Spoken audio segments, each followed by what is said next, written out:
하나님의 말씀은 신명기 16장 말씀입니다.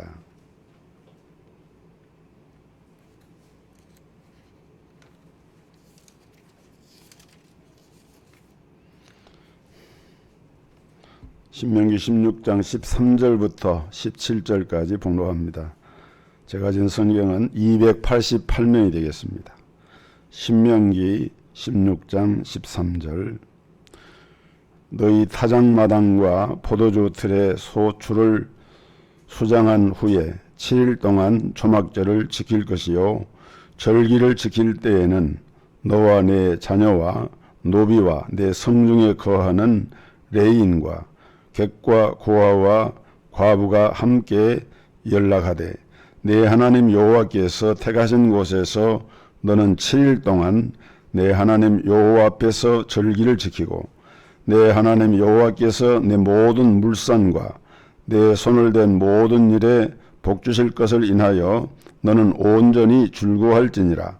너희 중 모든 남자는 1년 3차 곧 무교절과 칠칠절과 초막절에 내 하나님 여호와의 택하신 곳에서 여호와께 보이되 공수로 여호와께 보이지 말고 각 사람이 내 하나님 여호와의 주신 복을 따라 그 힘대로 물건을 드릴지니라. 아멘.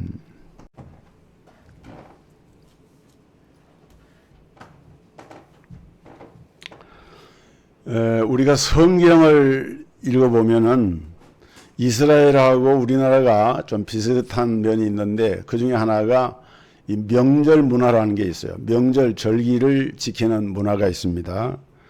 오늘 본문에 있는 것처럼 무교절, 칠칠절, 초막절, 무교절은 6월절이라고 하기도 하고 또 초막절은 장막절이라고 하기도 하고 그리고 칠칠절은 이거는 이제 나중에 오순절 성령 강림 주일과 연결이 되는데 이런 절기가 있어가지고 이스라엘 사람들은 한번 절기를 지키면 보통 한 주간 또는 그 이상 이렇게 명절로 지킵니다.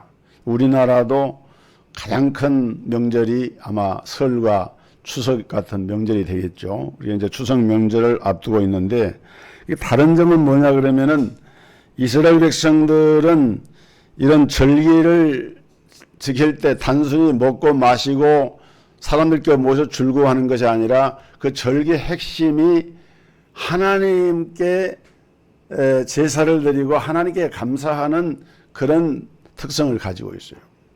그래서 오늘 이 시대를 살아가는 우리 성도들이 어떻게 하면은 우리가 이 명절 문화 속에서 우리가 명절을 바르게 보내고 지낼 수 있을까 하는 것에 대해서 함께 살펴보면서 은혜를 나누고자 합니다. 첫째는 우리가 명절을 주신 하나님께 감사의 예배를 드려야 돼요. 초막절이 뭔가 하면은 유대인들이 광야에서 40년 동안 살다가 하나님의 은혜로 이제 가나안 땅에 들어가지 않았습니까? 근데 하나님께서 절기를 꼭 지키라 그랬어요. 그때 이스라엘 백성들은 광야 생활할 때에 이 장막을 이렇게 세워서 지냈거든요. 집을 짓고 산 게 아니라 양의 가죽이나 이런 걸로 만들어진 텐트죠. 그런 걸 가지고 이제 장막 아래서 거했는데 그래서 이스라엘 백성들은 이 초막절 절기가 되면 이 초막은 이제 나무나 풀 같은 것으로 막을 짓는 게 초막 아닙니까? 그래서 뭐 양을 잡고 하지는 않지만은 이제 도시 생활을 하지만 지금도 경건한 이스라엘 사람들은 이 초막절이 되면은 광야로 나가가지고 나무를 잇대서 풀을 덮고 그 안에 들어가서 절기를 지키는 아주 그 보수적인 유대인들은 또 그렇게 절기를 지킨다 그래요. 그렇게 이 초막절을 지키는 이유는 이스라엘 백성들이 40년 동안 광야 생활을 하다가 가나안 땅에 들어가서 이제 첫 씨를 뿌리고 추수를 해가지고 거둬들였어요. 그 거둬들인 그 곡식의 첫 열매를 하나님께 감사를 하면서 본문 13절에 보니까 너희 타작마당과 포도주 틀에 소출을 거둬들인 후에 이래 동안 초막절을 지킬 것이요 그랬습니다. 그래서 유대인들은 추수 후에 이 하나님의 은혜에 감사해서 이 절기를 지키면서 하나님 앞에 감사를 드리는 예배를 드렸던 것입니다. 오늘 우리 그리스도인들은 하나님께 대한 여러 가지 의무가 있는데 그 중에서 가장 먼저 손꼽는 의무가 뭐냐면은 하나님을 예배하는 것입니다. 하나님을 예배하는 것은 우리 그리스도인들이 존재하는, 우리가 구속함을 받은 가장 근본적인 이유이기 때문에 이것에 대한 강조는 성경에서 수차례 반복해서 나오고 있습니다. 그런데 특별히 우리가 하나님 앞에 예배를 때 구속받은 성도들은 무슨 예배를 드리느냐? 감사 예배를 드리는 거예요. 하나님 앞에 감사하면서 예배를 드린다. 데살로니가전서 5장 16절 이하에 항상 기뻐하라, 범사에 감사하라,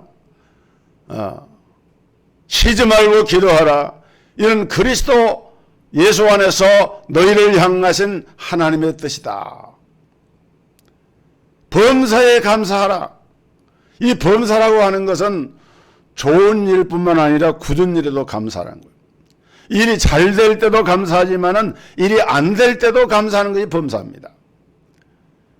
그래서 이 감사의 생활은 너무도 중요하기 때문에 우리 성도들은 이 결실의 절기인 추석 명절을 맞으면서 진심으로 하나님 앞에 감사를 드려야 하는데, 성경에 보면은 이 감사라고 하는 용어가 많이 나옵니다. 우리가 개정 성경으로 검색해 보니까 감사라고 하는 단어가 나오는 횟수가 188번에 188회가 쓰였는데 그 중에서 시편에만 75편이 쓰였고, 특별히 동사와 함께 감사하라는 명령형으로 나온 구절이 36번이나 기록되어 있는 것을 볼 수가 있습니다. 그러니까 성경은 감사하라, 감사하라, 감사하라, 계속해서 감사를 하라 그러는 거예요.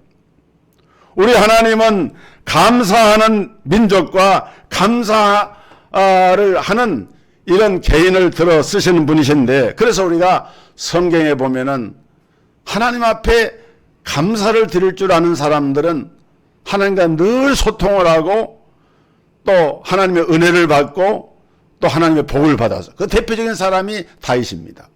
다윗은 일이 잘 될 때뿐만 아니라 일이 안 되고 어려울 때도 하나님 앞에 감사를 드렸어요. 다니엘과 세 친구들은 왕의 조서에 의인이 찍힌 줄을 알고도 예루살렘을 향한 창문을 열어놓고 하루에 3차례씩 금식하면서 그 하나님 앞에 감사하며 기도하였더라. 감사를 드렸어요.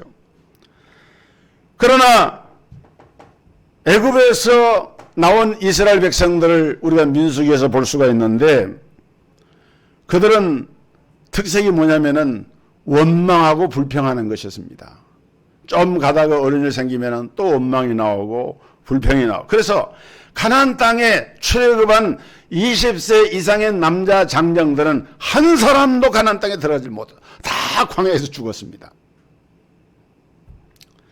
그리고 하나님은 그 후손들, 애굽에서 나온 20세 미만의 자녀들과 광야에서 출생한 자녀들을 데리고 이제 가나안 땅에 들어가시게 했습니다. 이렇게 하나님은 감사하는 자에게 복을 주시죠. 그래서 어떤 분은 그런 말 했습니다. 감사는 벽을 향해서 공을 던지는 것과 같다. 벽을 향해다 공을 던지면은 공이 벽에 탁 맞고 다시 그것이 내게로 돌아옵니다. 감사는 하면 할수록 감사할 거리가 많아지고, 불평은 하면 할수록 불평거리가 많아지는 거예요. 그래서 우리는 하나님 앞에 감사할 줄 알아야 되는데, 타락하고 범죄한 인간의 가장 큰 특징이 뭐냐 그러면은 하나님께 감사할 줄을 모른다는 것입니다. 늘 원망하고 불평하고 낙심하고 미워하고 시기하고, 그러니까 삶이 힘들고 갈수록 어려워집니다. 그러나 감사하면 사람이 달라져. 얼굴빛이 달라져. 마음이 달라져. 생각이 달라져. 영혼에 소망이 있어. 육체가 강건해져. 모든 생활과 삶 속에서 어떤 환경 속에서라도 감사하는 마음을 가지고 하나님 앞에 감사하면은 삶이 확실하게 바뀌어집니다. 감사하는 자를 하나님 기뻐하시오. 그런데 이 감사는 아무나 할 수 있는 것이 아니라 반드시 믿음의 사람만이, 믿음이 있어야만이 감사할 수 있다는 겁니다. 여러분, 감사는 능력이 있기 때문에 감사하면은 마귀가 이렇게 공격을 하러 오잖아요. 그런데 그 마음속에 입으로 감사를 말하고 하나님께 감사의 찬양을 드리고 감사의 기도를 드리고 아멘 할렐루야 믿습니다 하나님께 맡깁니다 믿음으로 고백하면은 왔던 병도 도망가는 거예요. 예? 아무리 힘들고 어려운 일도 극복할 수 있게 되는 거예요. 그래서 이 감사는, 감사가 죽으면은 다 죽고 감사가 살면은 죽을 것도 살아나는 역사가 일어납니다. 여러분, 범사에 감사하는 사람은 하나님 앞에 복을 받게 돼 있는 거예요. 이번 추석 명절에도 하나님 앞에 감사의 예배를 드림으로 건강한 가정, 복된 가정, 하나님께 영광 돌리는 우리 동석교회와 성도들 되시기를 주님의 이름으로 축복합니다. 감사해야 돼요. 두 번째는 어려운 때일수록 우리가 하나님께 받은 은혜를 헤아려 봐야 합니다. 감사를 하려고 하면은 헤아리는 것이 있어야 돼요. 여러분, 우리 성도들이 하나님께서 우리에게 베풀어 주신 은혜가 어떤 것이 있나, 그런 것을 좀 이렇게 민족 고유의 이런 명절에도 한번 헤아려 볼 수가 있어야 됩니다.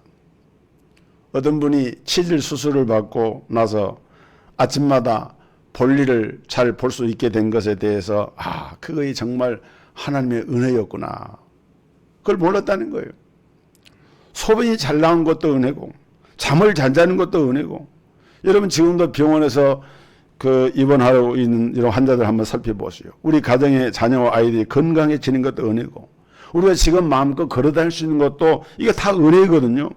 그리고 우리가 오늘 이렇게 주일날 예배당에 나와서 예배를 드릴 수 있는 것도 이게 다 하나님의 은혜예요. 올해는 좀 추석이 단해보다 빨라가지고 추석이 이제 이번 주에 주말에 있어지는데 들녘의 곡식들이 아직 이렇게 다 무르익질 않은 것 같아요. 그러나 조금만 지나면은 이 벼와 곡식들이 황금 물결로 출렁이고 오곡백과가 막 이렇게 맺혀지고, 여러분, 그런 것들이 저절로 됐다고 생각하면 안 됩니다. 이게 다 하나님의 은혜로 된 것 아닙니까? 어떤 사람들은 재수가 좋아서 그렇다, 운수가 좋아서 그렇다, 자기가 지금 먹고 살만하게 된 것이 재수가 좋고 운수가 좋았다고 이렇게 말하고 하나님께 돌려야 할 영광과 감사를 돌리지 않는 사람들이 있는데, 여러분, 우리는 분명하게 고백을 해야 됩니다. 재수가 좋아서가 아니고 운수가 좋아서도 아니고 하나님이 우리를 여기까지 도와주셨기 때문이다. 그렇게 고백을 할 수 있어야 돼요. 사실 우리가 솔직히 말하면은 힘들고 어려운 일들이 한두 가지가 아니에요. 국제 정세를 보나, 기후 문제를 보나, 경제 상황을 보나, 이 나라 정치 상황을 보나, 또 우리 개인적인 이런 삶의 형편을 보나, 어려운 일이 한두 가지가 아닙니다. 특히 우리가 근래의 팬데믹으로 이 코로나가 창궐해서 좀 수그러드는가 하면은 또 다시 일어나고, 아직도 계속이 되고 있잖아요. 조금 통제에서 벗어나긴 했지만은 지금도 계속이 되고 있어요. 그러다 보니까 세계 경제가 보통 문제가 아니에요. 여러분, 우리나라 경제에 한 30% 정도의 영향을 주는 나라가 중국입니다. 미국은 20%가 안 돼요. 근데 중국에서 예전에는 미국에서 기침을 하면은 한국에서 감기가 들고 뭐 이런 말이 있었어요. 근데 지금은 중국 경제 의존도가 너무 높다 보니까 우리나라 경제가 중국의 영향을 많이 받거든요. 근데 지금 중국은 지금 근래에 들어와서 경제 성장률이 이 코로나 상황에서 작년에는 0% 제로를 넘지를 못했고, 또 금년에도 상황은 좋지 않아요. 왜 그런가 하면은 중국에서는 우리와 다르게 거리두기 이런 걸 안 합니다. 얼마 전까지 상해시가 코로나 환자가 2명인가 발생했는데 상해시가 인구가 1200만이에요. 우리 서울보다 거의 1배 반이나 인구가 많아요. 그런데 상해시 전체를 다 출입을 통제해버리고 아파트 밖에도 못 나오게 하고, 그러니까 몰래 거기 나오려고 주민들이 통제하기 전에 막 밖으로 나가고 별일이 다 벌어졌어요. 근데 도시에 도시가 이런 코로나로 이렇게 통제를 하게 되면 어떤 일이 벌어집니까? 거기에서 생산하는 제품이나 공장이나 이런 사람들이 모든 것이 오스탑이 돼버립니다. 우리 한국 경제에 수입하고 수출한 그런 물품들이 다 부두에서 그냥 거기에 머물러 버리고 물류가 유통이 안 되는 거예요. 그래서 우리 한국 경제인들이 중국의 경제에서 이제 지금은 상해가 해제가 됐는데 또 그 밑에 저 남부에 있는 뭐 수잔성인가 거기가 또 그래가지고 거기 또 통제한다고.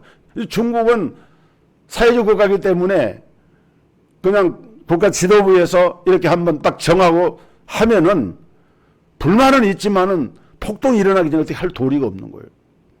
그러다 보니까 중국 경제가 해마다 그 10년, 3, 4년간 해마다 7% 이상의 고성장을 했어요.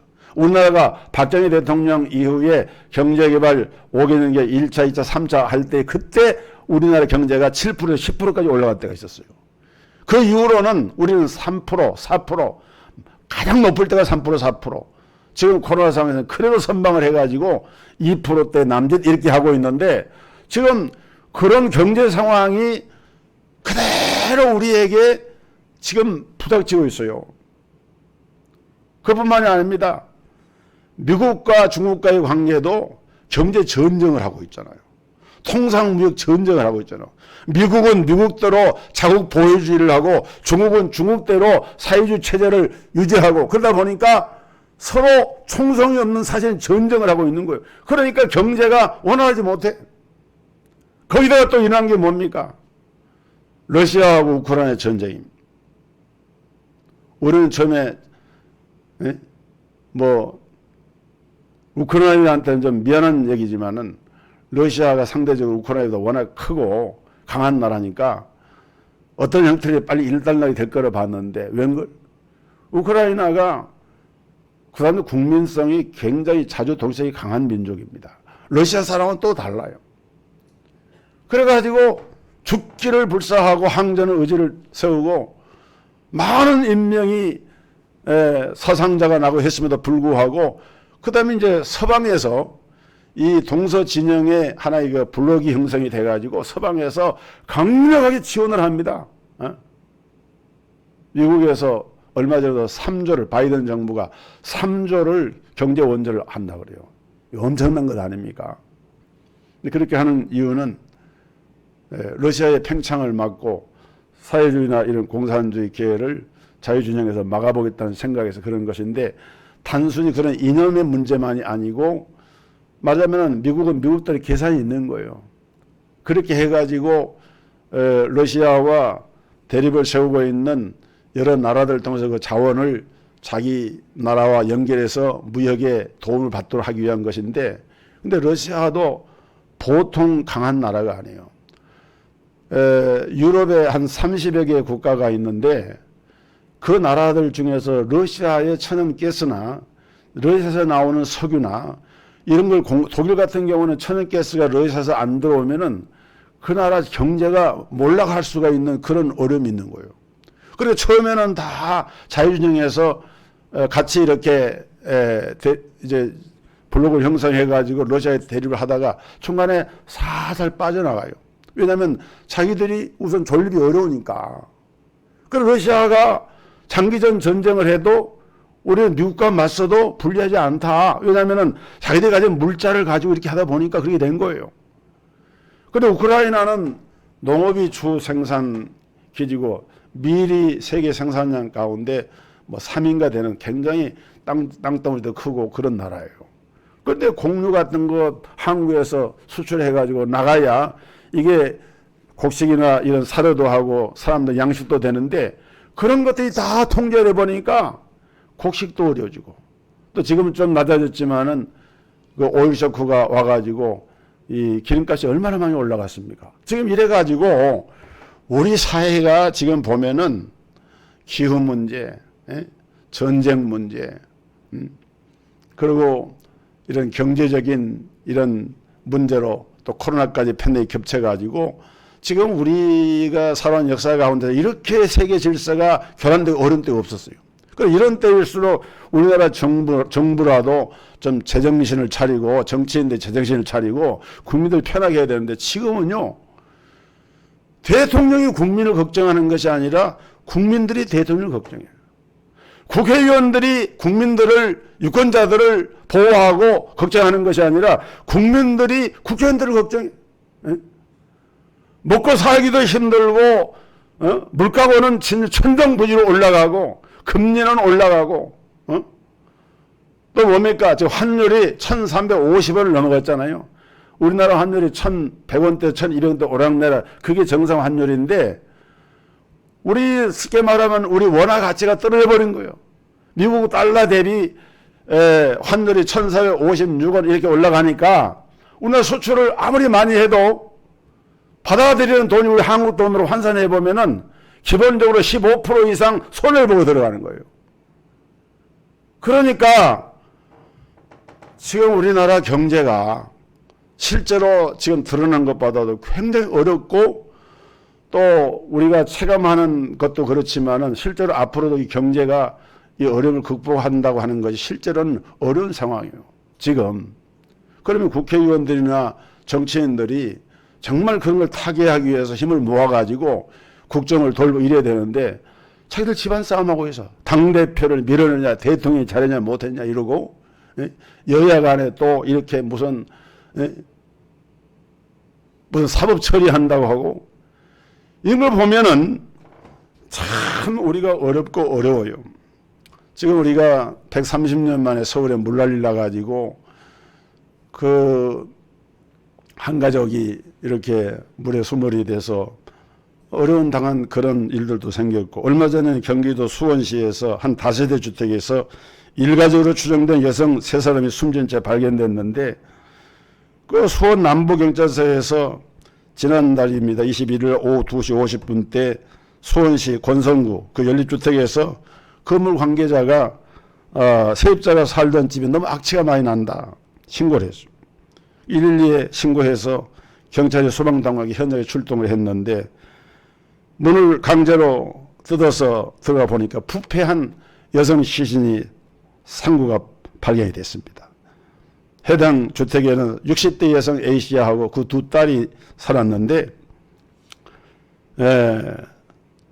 신원을 특정하기 힘들 정도로 부패가 심각한 상황이었고, 이들은 평소에 건강 문제, 경제 문제, 생활고로 고통을 당하고 있었는데 극단적인 이게 선택을 한 거예요. 이걸 지금 우리 사회 현실에 지금 나타나고 있는 우리 주변의 상황들이에요.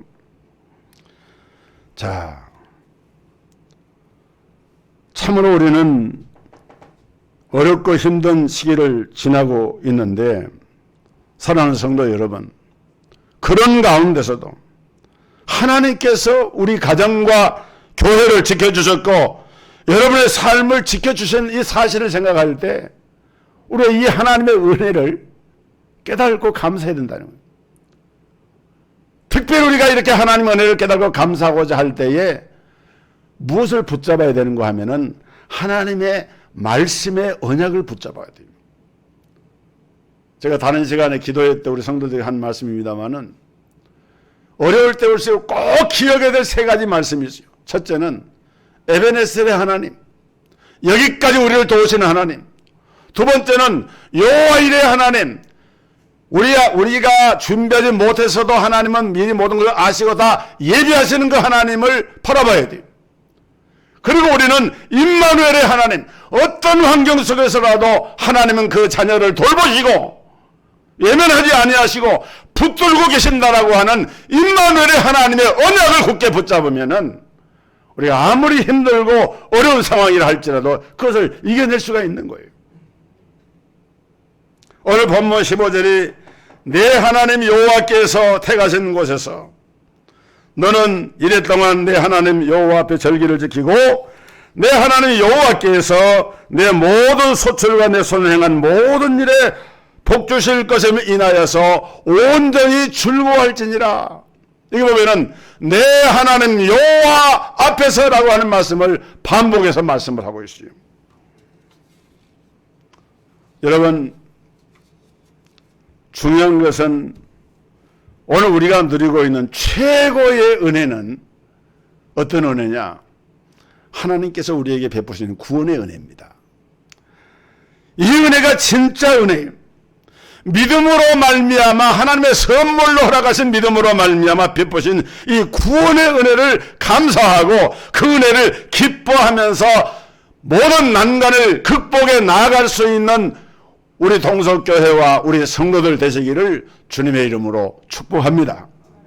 이 구원의 은혜 때문에 다른 복이 다 주어지는 거예요. 여러분들이 자식을 위해서 얼마나 수고하고 애를 씁니까? 왜 그들을 먹여 입히고 가르칩니까? 자녀이기 때문에 그렇잖아요. 하나님이 왜 우리 성도들을 외면할 수 없느냐? 당신의 핏값을 주고 사신 자녀이기 때문에 하나님은 어떤 환경에서라도 하나님의 자녀들을 외면하지 않으시는 거예요. 붙드시는 거예요. 문제는 왜 우리에게 감사가 없느냐? 하나님이 우리에게 베푸신 은혜가 그토록 크고 귀한데도 그것을 은혜로 알고 헤아리고 깨달아지는 그런 마음이 우리 마음 가운데서 식어지고 약해질 때 감사보다는 원망을 하게 되고 불평하게 된다는 것입니다. 여러분, 이스라엘 백성들이 광야에서 모세와 하나님께 원망을 하고 불평한 것은 그들이 먹을 양식이 없어서가 아닙니다. 마실 물이 없어서가 아니에요. 아말렉의 전쟁이 일어나서 생명의 위기를 당해서가 아닙니다. 하나님이 다 먹을 것 주셨고 마실 것 주셨고 생수도 주셨고 아말렉도 물리쳐 주셨고 다 하셨어요. 그런데 사람들은 살아가면서 조금만 어려우면은 하나님이 베푸실 은혜는 생각하지 않아. 아, 이 만나는 별로 맛이 없고 계속 먹으니까 얼마나 맛있겠어요. 자기 생존해서 먹는 건데. 이게 인간이라는 거예요. 여러분, 이번 추석에는 정말 하나님이 내게 베푸신 은혜를 헤아리면서 진심으로 하나님께 감사할 수 있기를 바라고요. 이제 우리는 하나님께로부터 받은 은혜를 나눌 줄 알아야 됩니다. 왜냐하면은 이스라엘의 초막절이나 우리의 추석절이나 이게 이제 그러니까 다 기쁜 날이거든요. 아주 즐거워. 이 초막절은 수장절이라고도 그러는데 우리로 말하면 추수감사절이에요. 이게 추석절하고 딱 맞는 절기가 이 초막절입니다. 그런데 이때에는 반드시 그 기쁨을 혼자 누리지 말아라. 뭐라고 했습니까? 14절에 그 절기를 지킬 때에는 너와 내 자녀와 노비와 내 성중에 거하는 레인과 객과 고아와 가부가 함께 즐거워하되. 누구와 함께 즐거워하라 그랬습니까?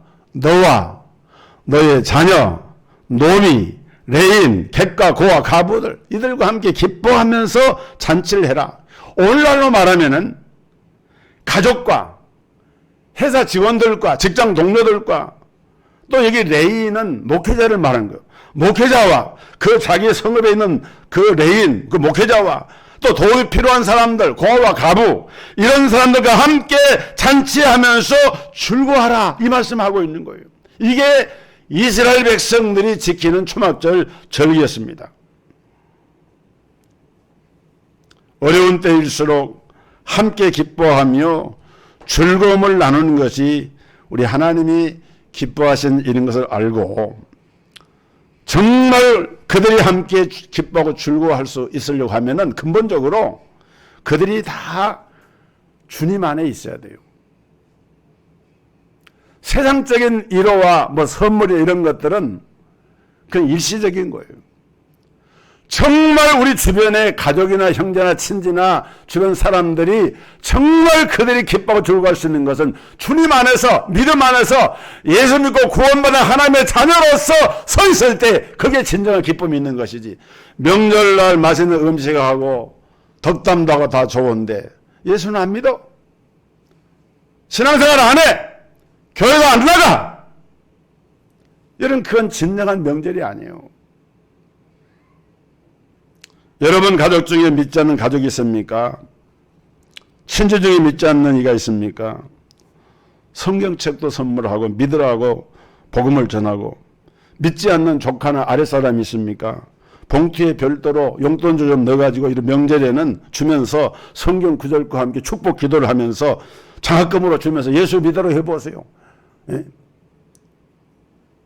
믿는 집안의 어른들이 인색하고 뭐 예수 믿지만 안 믿는 사람은 다를 바가 없고 그러면은 그게 전도가 되겠습니까?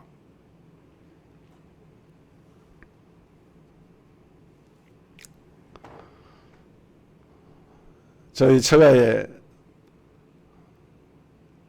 우리 사모님 외할머니가 그 시골에서 아주 그 신실하게 신앙생활 하신 할머니신데 제가 결혼할 때 결혼하고 한 4, 5년 지나서 돌아가셨어요.